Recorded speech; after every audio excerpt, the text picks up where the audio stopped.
मैं रास्ते में एक जगह था, कुछ लोगों ने पूछा कि कौन प्रत्याशी है आपका कपिल वस्तु में। हमने कहा हमारा प्रत्याशी हाथी है, वो बदलने वाला नहीं है, वही प्रत्याशी है। हाथी बदलने वाला नहीं है।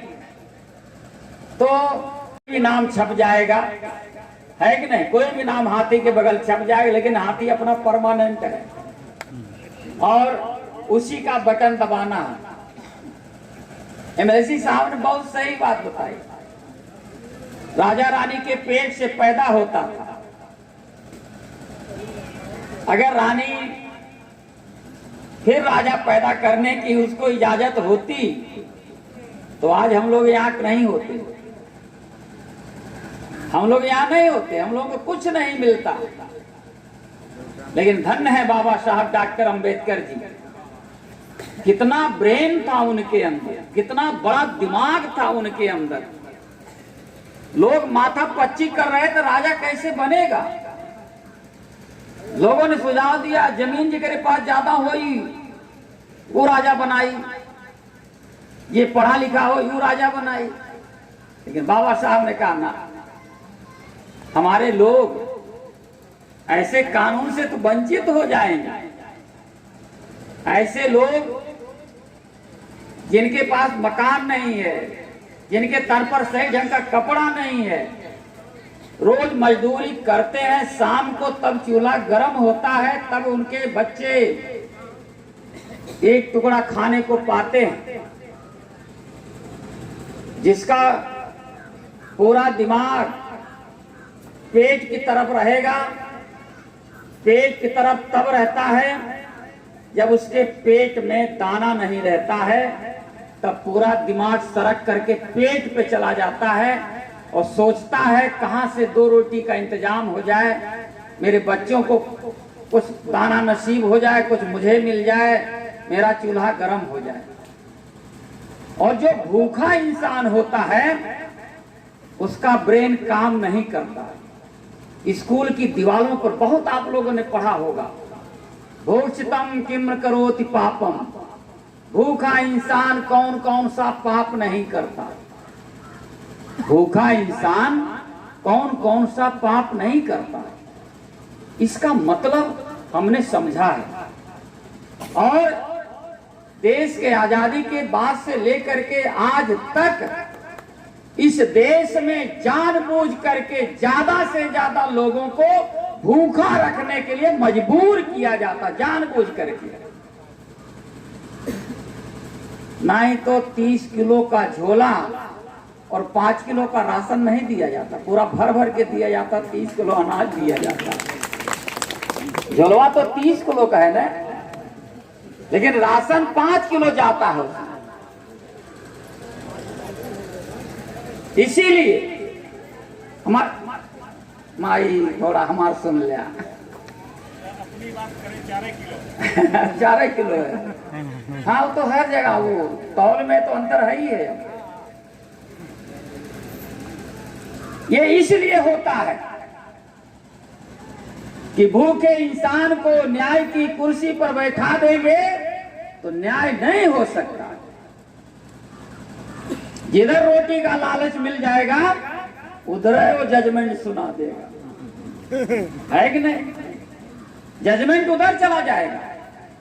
और इसीलिए इस देश में ज्यादा से ज्यादा लोगों को नंगा भूखा रखा जाता है, ताकि हम इनको रोटी का लालच देंगे, राशन का लालच देंगे, कपड़ा का लालच देंगे तो ये हमको वोट देते रहेंगे। इस देश में तमाम सरकारी गोदामों में अनाज को सड़ा दिया जाता है, अखबारों में पढ़ा होगा आप लोगों ने। गोदामों में गेहूं सड़ जाता है, चावल सड़ जाता है, और अखबारों में छपता है कि फला गांव में एक ऐसा परिवार था जिसके घर में अनाज के कोई अनाज का दाना नहीं था, बहुत कोशिश किया कोटेदार उसे अनाज दे दे, उसे पास आधार कार्ड नहीं था, अनाज नहीं दिया, और तड़प तड़प करके उसकी बेटी मर जाती है। भूख से तड़प तड़प करके इस देश में मरने वाले बहुत सारे लोग हैं। दो बात हो गई, एक तरफ गोदाम में अनाज भरा है, वह अनाज बांटा जाए तो कोई तड़प करके नहीं मरेगा। दूसरी तरफ घर में अनाज नहीं है, अनाज नहीं दिया गया और भूख से तड़प तड़प के मर गया। दुनिया में तमाम ऐसे मुल्क हैं जहां पे कानून है कि अगर कोई भूख से मर जाता है तो वहां के राजा को इस्तीफा देना पड़ जाता है। लेकिन हमारे यहाँ उसका कोई मतलब ही नहीं रहता। डॉक्टर पोस्टमार्टम करके कह देगा नहीं, उसके पेट में अनाज के 4-5 चावल मिले हैं। पोस्टमार्टम में रिपोर्ट में आ जाएगा, कह देगा नहीं 4-5 अनाज के उसके पेट में चावल के दाने मिले हैं, वो भूख से नहीं मरा है। 4-5 चावल का दाना तो एक चिड़िया का भी पेट नहीं भरगा, इंसान का क्या होगा भाई। वो इसलिए मेरे साथियों, और यही कारण है देश को आजादी मिले 75 साल हो गया, जब चुनाव आता है रूलिंग पार्टियां और बड़े बड़े पार्टियां जो धन्ना सेठ के दम पर पार्टी चलाते हैं तो वो होटल खोल लेंगे फ्री, खूब बढ़िया बढ़िया दाल फ्राई और रोटी और पकवान, वहां मुर्गा मुसल्लम और शिशियों वाला दोनों इंतजाम। 1 महीना लगता है कि जैसे स्वर्ग धरती पर उतर आया और वो तमाम लोग खा पी करके कहते भाई प्रत्याशी बड़ा जोरदार हुआ, बहुत बढ़िया इंतजाम किया, बहुत चटपटा खाना बनाता है। और सीसी पा गए, कहें भैया बहुत अच्छा है, यही प्रत्याशी बहुत बढ़िया बना, वोट ले गया। फिर आप खोजते रहिए उस आदमी को, फिर मिलने वाला नहीं है। तभी तो जिसका वोट ज्यादा वो घिसट घिसट के जमीन पर पड़ा रहता है, जिसका वोट कम है लेकिन नोट ज्यादा है, नोट के दम पर वोट को कलेक्ट कर लेता है और वो एमपी एमएलए बन जाता है। बाबा साहब डॉक्टर अंबेडकर ने हमें वोट का अधिकार दिया। 1 मैन 1 वोट, 1 वोट 1 वैल्यू। हर आदमी को एक एक वोट देने का अधिकार है। सबके वोट का एक कीमत है, उसमें नहीं कि दुबला पतला है तो कर आधा गिन जाए, मोटा तगड़ा तो कर 2 गिन जाए, ऐसा नहीं। अमीर है तो 5 गिन जाए, गरीब है तो 1 गिन जाए, ऐसा कुछ नहीं। बाबा साहब डॉक्टर अंबेडकर ने सबको बराबर कर दिया।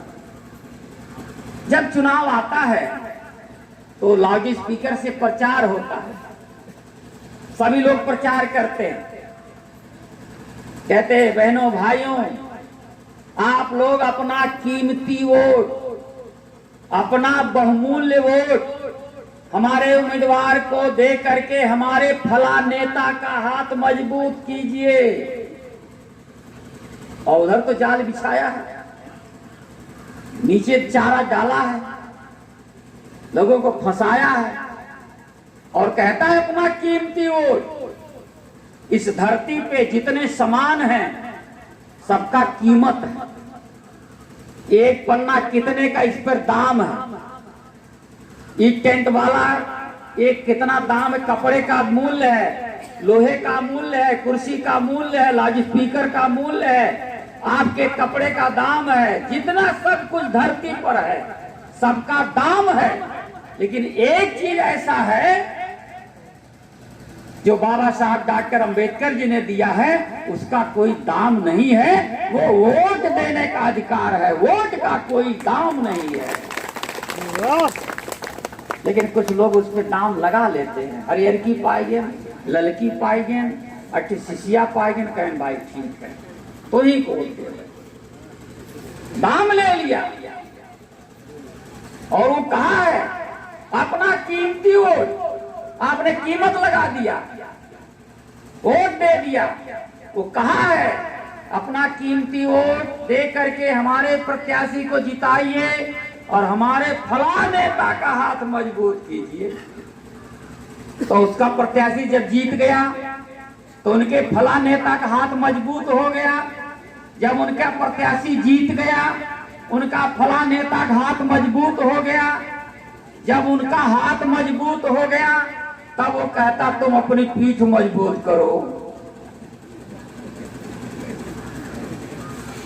जब दुश्मन का हाथ मजबूत करेंगे तो आपको अपनी पीठ मजबूत करनी पड़ेगी। आप अपना हाथ मजबूत करेंगे तब कहना। और जैसे हम कहें कि भाइयों बहनों, आप लोग अपना कीमती वोट बहुजन समाज पार्टी के निशान हाथी का बटन दबाकर हमारे प्रत्याशी को भारी मतों से जिताइए और बहन कुमारी मायावती जी का हाथ मजबूत कीजिए। आपका प्रत्याशी जीता तो किसका हाथ मजबूत हुआ? बहन कुमारी मायावती जी का। जब उनका हाथ मजबूत हो गया तब आप कहना कि अब तुम अपनी पीठ मजबूत करो, हमने अपना हाथ मजबूत कर लिया है। इसलिए मेरे साथ समझने का फर्क है। 75 साल हो गए। सन 71 में पहली बार श्रीमती इंदिरा गांधी ने गरीबी हटाओ का अभियान चलाया था 71 में। और गरीबी तो हुई है लीलगार जो आज तक ना गया, चल रहा थे। गरीबी नहीं गई। गरीबी मिटाने के अलग कानून बनाने चाहिए। उसका तरीका है, उसका तरीका पहले ये है 30 किलो वाले झोला में 30 किलो राशन दो, 30 किलो राशन दो, खाएगा। और जब खाता है, जो खाता है तो उसका दिमाग खुलता है। तो हम कहावत रहता है कि चैत में भया दाना चमार चलाओ दाना, कहते हैं ना। हमको चिढ़ाते थे लोग, हमको देखा भाई खाली चैत में 3 महीना का इंतजाम होता है खाने का, और जिस दिन 12 महीना मिल जाए खाने का तब बताएगा, तब बताएगा। 3 महीने जब उतान हो जाता है तो 12 महीना खाएगा तो उठा उठा के रख देगा। तो ये जानबूझ करके गरीब रखा गया। क्या कारण है? आज 5-6 लोग हैं केवल पूरे दुनिया में। सबसे अमीर आदमी अंबानी है। हमारे देश का अंबानी पूरे दुनिया में सबसे अमीर आदमी है, लेकिन पूरे दुनिया में भारत गरीबी रेखा में 164 नंबर पे है। क्या कारण? 164वें नंबर पे भारत का नाम आता है। हमसे अच्छा तो पाकिस्तान है, हमसे अच्छा भूटान है, हमसे अच्छा बांग्लादेश है। हम 6वें नंबर पर होते थे, लेकिन अच्छे दिन के चक्कर में 164 पे चले गए। आज हमारे देश की प्रॉपर्टी को बेचा जा रहा है, भारत के संसाधनों को बेच दिया जा रहा है। भाई जब कोई चीज घाटा दे रही है, जौन भैंस दूध ना देत बाय, तोहरे घरे दूध ना देत बाय, अंबानी घरे दूध देवे लगी। इतना हमारे समझ में आता। लेकिन हमारे मोदी जी उच्चा जानत है कि हमारे घरे दूध ना दे दे, लेकिन वो नहीं दे दे दूध देवे लागे। LIC बेच दिया, तेल बेच रहे हैं, रेल बेच रहे हैं, भेल बेच रहे हैं, तमाम बैंक बेच दे रहे हैं। जैसे लगता उनके दादा कमाए कमाए बनाए रहे हैं, बेचते हैं।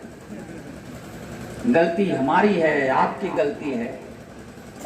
चाय बेचने वाले को देश का प्रधानमंत्री बना दिया, बेचने की जिसकी आदत है, चाहे चाय बेचने वाला, चाहे जमीन बेचने वाला बेचबे करेगा।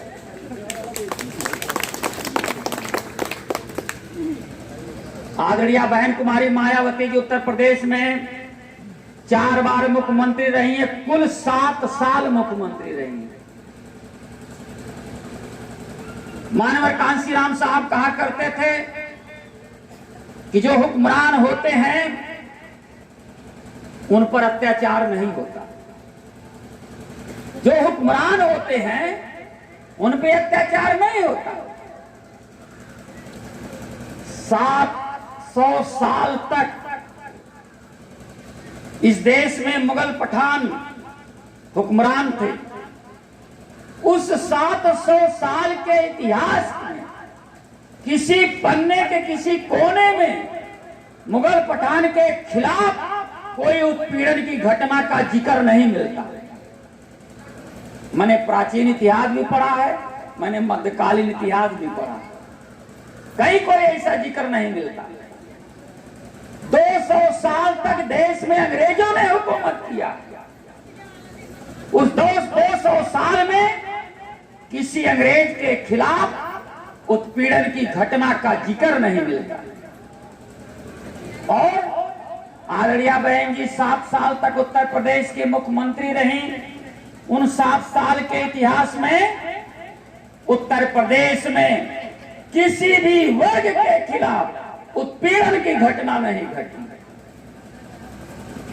तभी तो बहन जी मुख्यमंत्री हो लखनऊ में, पता लगा हमारा कटरावा का बूथ का अध्यक्ष थाने में चला जाए तो थानेदार उठ के खड़ा हो जाता है, कहता नेताजी बैठिए, कुर्सी देता है, उसका काम करता है, वो अधिकारी जानता है। बहन जी के मुख्यमंत्री बनने से उसका माइंड सेट होता है। क्या होता है? अधिकारियों में ये भावना पैदा हो जाती है कि जो जितना गरीब है वो उतना बहन जी के करीब है, ये भावना पैदा होती है और गरीबों की सुनी जाती है। गरीब आदमी खुद सक्षम हो जाता है, अपनी बात कह लेता है, चाहे थानेदार हो, चाहे तहसीलदार हो, चाहे एसडीएम हो, चाहे डीएम हो, चाहे सीओ, चाहे जो हो, बात कहने की क्षमता पैदा हो जाती है। लेकिन आज भाजपा की सरकार है तो भाजपा के विधायक वही सुसुक के छुहारा हो, उन्हें की बतिया ना सुनी जाती, उन्हीं की नहीं सुनी जाए। बहन जी मुख्यमंत्री होती है तो कानून का राज चलता है। डॉक्टर अंबेडकर योजना चलती है, ग्राम विकास अस्पताल बनेगा, स्कूल बनेगा, विधवा वृद्धा विकलांग पेंशन होगी और उसकी दुगना करके उसको पेंशन मिलेगी।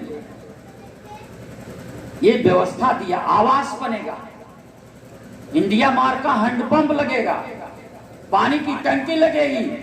अंबेडकर गांव को शहर जैसा बनाने का काम होता है। श्री नरेंद्र मोदी के सांसदों ने एक गांव गोद लिया था और गोद में गांव लिया तब गौवा गोदिए बहुत नहीं चलने लायक है। क्या तमाशा! अगर किसी सांसद ने गोद लिया तो गांव में तो अच्छी व्यवस्था होनी चाहिए। हाँ सर, लोटनो गांव इतना नहीं, मैं बनारस का भी प्रभारी रहा, बनारस मंडल का, और बनारस के सांसद हैं श्री नरेंद्र मोदी जी। उन्होंने जो गांव गोद लिया था वहां कोई विकास का कमोय नहीं हुआ, खाली नाम हुआ, कोई विकास का काम नहीं। आदरणीय बहन कुमारी मायावती जी ने मानवर कांशीराम शहरी आवास योजना चलाया। हमारा गरीब आदमी गांव में घर पूरी जिंदगी बचत करते करते तब जाकर के एक खुद का छोटा सा एक कमरा बनवा पाता। पेट काट काट कर पैसा भट्ठा पे जमा करता, तब ईंटा आता। 1 और 11 का अनुपात का चुनाई कराता बेचारा। सीमेंट कम रहता, बालू जाता रहता, उसको शौक रहता हम भी अपने बच्चों को छत के नीचे रख पाए। धन्य है बहन कुमारी मायावती जी। जिला मुख्यालय पर जमीन सबसे ज्यादा महंगा होता है। जहां जिला होता है, जहां डीएम होते हैं, कलेक्ट्रेट जहां रहता है, जहां जजी रहती है, वहां सबकी जमीनें बहुत महंगी होती है। गरीब आदमी वहां जमीन खरीद ही नहीं सकता। घर बनाने की बात तो सपने का है। लेकिन बहन कुमारी मायावती जी मानवर कांसी राम जी के नाम पर शहरी आवास योजना चला करके 3-3 मंजिला मकान बनाया। कई लाख बना दिया मकान, कई लाख मकान बना दिया 3-3 मंजिला। और गरीबों में खाली 10 रुपया के स्टाम्प पे लिख करके ऐसे फ्री में दे दिया। दे दिया कि नहीं दिया? कलेक्ट्रेट में देखिए। और आज 10 साल होने जा रहा, चाहे सपा की सरकार हो, चाहे भाजपा की सरकार हो, उसका अभी रंगाई पुताई नहीं किया। और ये योगी बाबा प्रधानमंत्री जी को बुला करके गरीबों को आवास की चाबी पकड़ाई। पता नहीं कहां घर बना है, चाबी कहां पकड़ा है। पहले मकान तो रहे, ताला लगे, चाबी तब दिया भाई, समझ में आवत। मकान कहीं बने नहीं और अलीगढ़ का ताला और चाबी दे दिया। खोज रहे मकान, खोज रहे ताला लेके चाबी लेके मकान खोज रहे। ऐसे थोड़ा होता है। ये तो चूतिया बना रहे हैं। मेडिकल कॉलेज बना नहीं, उसका उद्घाटन, भव्य उद्घाटन बनवा नहीं किया, उद्घाटन हो गया। और ये भारतीय जनता पार्टी, समाजवादी पार्टी दोनों खतरनाक हैं। दोनों बाबा साहब डॉक्टर अंबेडकर की विरोधी है। दोनों की सरकारों में बहन कुमारी मायावती जी द्वारा चलाए गए काम को रोक दिया। और ये समाजवादी पार्टी ने बाबा साहब डॉक्टर अंबेडकर को अपमानित करने का काम किया है। आप लखनऊ जाते हैं, गोमती नगर में डॉक्टर अंबेडकर स्मारक के सामने जब खड़ा होते हैं तो सीना चौड़ा हो जाता है। अंबेडकर स्मारक को देख करके गदगद हो जाता है। हमारे बहन जी ने हमारे महापुरुषों के सम्मान में बहुत बड़ा स्मारक बनाया। लेकिन उस स्मारक को समाजवादी वाले कहते हैं ये अय्यासी का अड्डा है। अब उनको बाबा साहब याद आ रहे हैं और बाबा साहब के नाम पर वाहिनी बना रहे। उसका क्या मतलब? बाबा साहब डॉक्टर अंबेडकर जी भारत ही नहीं पूरे दुनिया में ऐसे नेता, ऐसे महापुरुष हैं। इस धरती पे चाहे भारत हो चाहे भारत के बाहर हो, सबसे ज्यादा मूर्तियां अगर किसी की नेता की बनी है तो बाबा साहब डॉक्टर अंबेडकर की बनी है, गांव-गांव बनी है।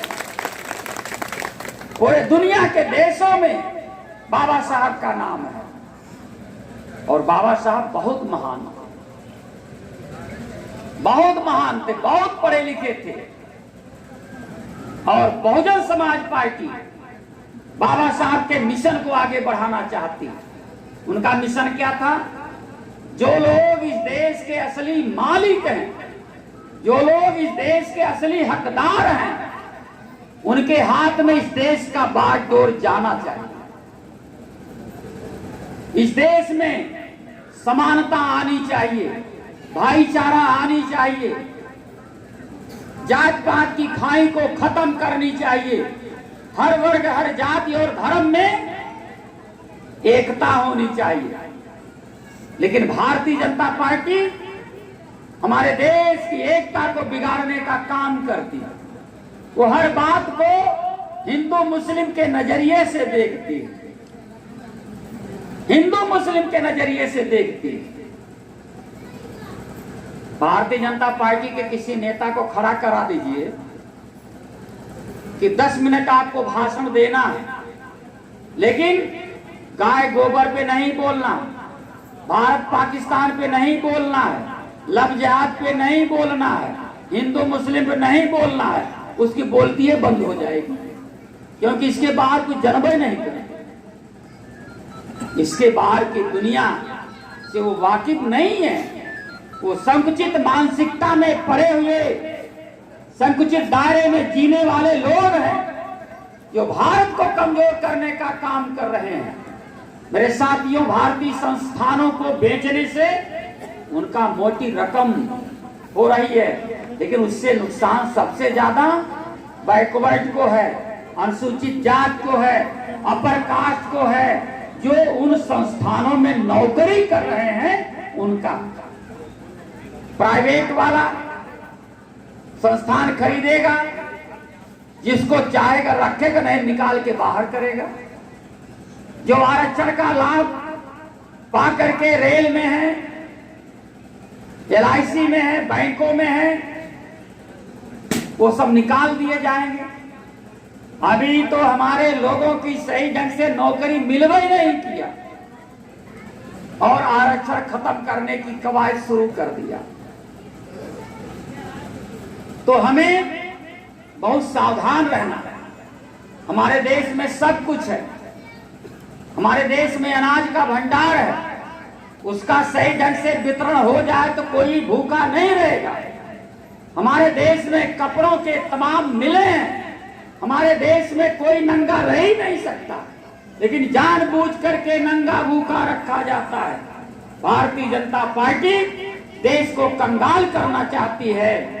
चाहे समाजवादी पार्टी हो, उत्तर प्रदेश को कंगाल करने का काम किया तो केका कहे छोटी जनी, केका कहे बड़ी जनी, जरा जरा इन दोनों जनी, दोनों लोगों ने उत्तर प्रदेश को तबाह बर्बाद करने का काम किया और उत्तर प्रदेश को फिर एक अच्छा विकसित प्रदेश, हर वर्ग हर जात धर्म में भाईचारा, समानता, आरक्षण का लाभ, आगे बढ़ने का मौका, बेरोजगार लोगों को नौकरी, किसानों को उनके फसल का उचित मूल्य, कानून का राज, अन्याय अत्याचार का खात्मा कोई नहीं कर सकता। केवल एक नेता है, आदरणीय बहन कुमारी मायावती, जो ही खत्म कर सकती हैं। इसलिए आने वाले दिनों में हमें सिद्धार्थनगर जिला की 5 सीट बहुजन समाज पार्टी के खाते में डाल करके बहन कुमारी मायावती जी को 5वीं बार उत्तर प्रदेश का मुख्यमंत्री बनाना है। इन्हीं शब्दों के साथ हम तैराक हैं, हम तैराक हैं, किनारा नहीं चाहते, लेकिन जिस मार के मारे हुए हैं ये मार दोबारा नहीं चाहते। जुल्म देखा तो शहंशाहों की हस्ती में, जुल्म देखा तो शहंशाहों की हस्ती में, खुदा देखा तो गरीबों की बस्ती में। इन शब्दों के साथ जय हिंद, जय भारत, खुदा हाफिज।